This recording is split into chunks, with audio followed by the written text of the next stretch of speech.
Fala galera, e aqui no Beira-Rio para um público de 22.509 torcedores, o Internacional empatou em 2-2 contra o Corinthians, mais um tropeço colorado no Campeonato Brasileiro. A equipe de Eduardo Cudê mais uma vez apresentou altos e baixos, mas também um fato que chamou muito a atenção no final da partida foi um forte desentendimento entre o centroavante Ener Valencia e o gerente esportivo Magrão, inclusive tendo um empurrão do Ener em cima de Magrão. E o vestiário colorado repercutiu essa situação e todos os detalhes, além, é claro, de uma análise de Inter 2, Corinthians 2, você confere a partir de agora aqui no canal.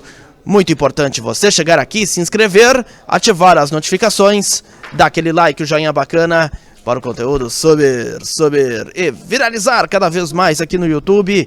Muito importante que você faça isso, até para a gente atingir aqui um maior número de pessoas, tá certo? Bom, pessoal, a escalação do técnico Eduardo Cudê teve apenas 3 titulares em campo, até porque não poderia ser diferente, o foco está no grande jogo contra o River Plate, terça-feira, aqui mesmo no estádio Beira-Rio pela Libertadores da América.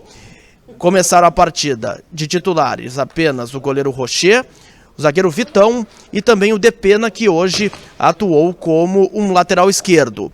O Inter que teve Rocher, Igor Gomes, Vitão, Nico Hernandes, Depena, meio de campo de Gabriel, Matheus Dias, Bruno Henrique e Maurício, na frente Pedro Henrique e Luiz Adriano. Podemos dizer que no primeiro tempo foi um ótimo jogo, cheio de alternativas, com o Inter tendo as suas oportunidades, o Corinthians também, que antes até de chegar ao seu gol através do Renato Augusto, o Inter teve uma chance clara num chute muito forte do Maurício, que a bola explodiu no travessão do Cássio. É bem verdade que o Maurício levou azar naquele lance.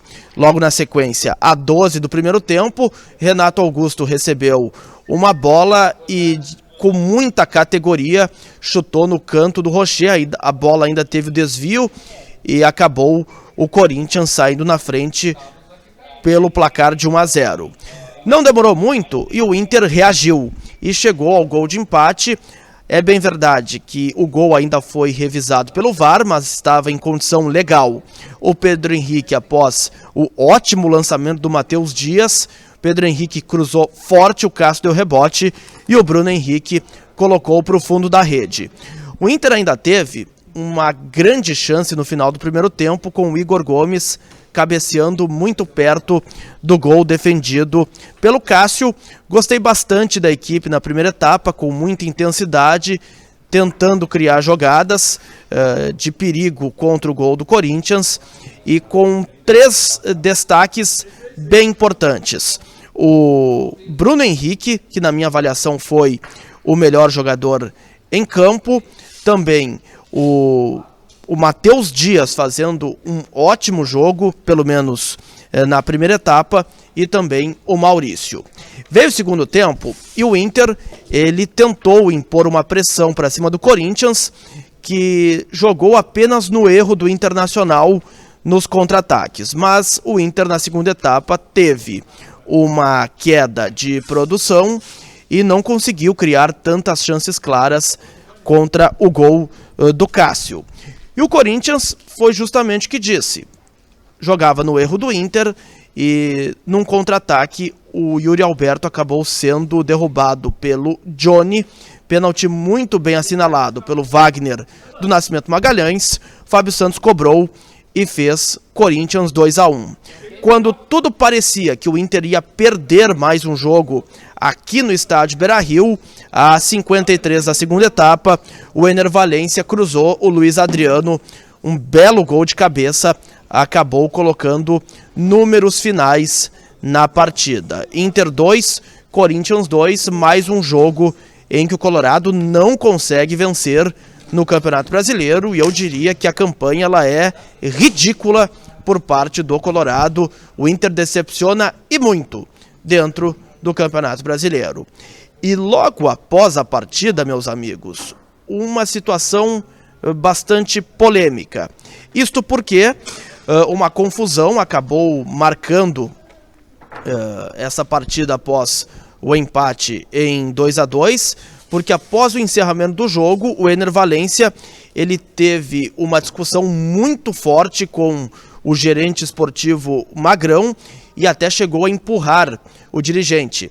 Aliás, na descrição deste vídeo tem um tweet do nosso Pedro Oliveira, que é repórter da Rádio Bandeirantes, e uma imagem muito bem captada pelo cinegrafista da TV Bandeirantes, o Rogério Aguiar, em que o Ener Valencia ele empurra o Magrão, e eu considero esse um ato de indisciplina.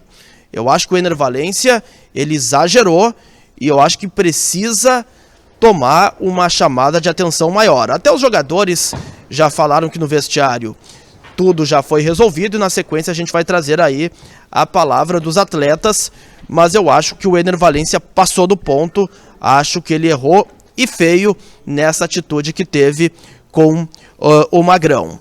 E sobre isso, o técnico Eduardo Cudê disse o seguinte, abre aspas para Cudê: não sei exatamente o que aconteceu entre o Magrão e o Ener. Estava no vestiário, Luiz e Ener estão tranquilos, discutiram algo do jogo e já se abraçaram no vestiário. Aqui na zona mista do Beira-Rio falaram também o Bruno Henrique, o Maurício e o Gabriel. O Bruno Henrique disse que no futebol é muito normal que tenham discussões mais quentes, que a discussão que aconteceu entre o Ener e o Luiz Adriano já está resolvida e que no vestiário mesmo se acertaram e que as discussões assim acontecem durante todo o jogo e às vezes a câmera pega e outras vezes não. A alegação do Bruno Henrique, que teve uma boa atuação hoje aqui no Beira-Rio. Por fim, o Gabriel, que aliás voltou a começar uma partida no Inter depois de muito tempo, teve uma atuação que eu considerei boa também. O Gabriel disse que todos já conversaram no vestiário, que está tudo tranquilo e o foco está todo voltado para terça-feira contra o River Plate pela Libertadores da América, uma das partidas mais importantes do Inter na década, em que o Beira-Rio aqui vai receber certamente um público próximo a 50 mil torcedores. A mobilização é gigantesca e o Inter sem medo de errar e sem titubear. O Inter joga o ano terça contra o River, porque se classificar, vai para as quartas de final da competição. Caso contrário, se tem uma eliminação, com essa péssima campanha que o Inter faz no Campeonato Brasileiro, bom, aí é fazer uma pontuação para tentar pelo menos chegar a um G6, que o Inter hoje está um pouco afastado até pelos tropeços que vem acontecendo do Colorado na competição, tá certo? Gostou do vídeo? Dá aquele like, aquele joinha bacana. Grande abraço a todos.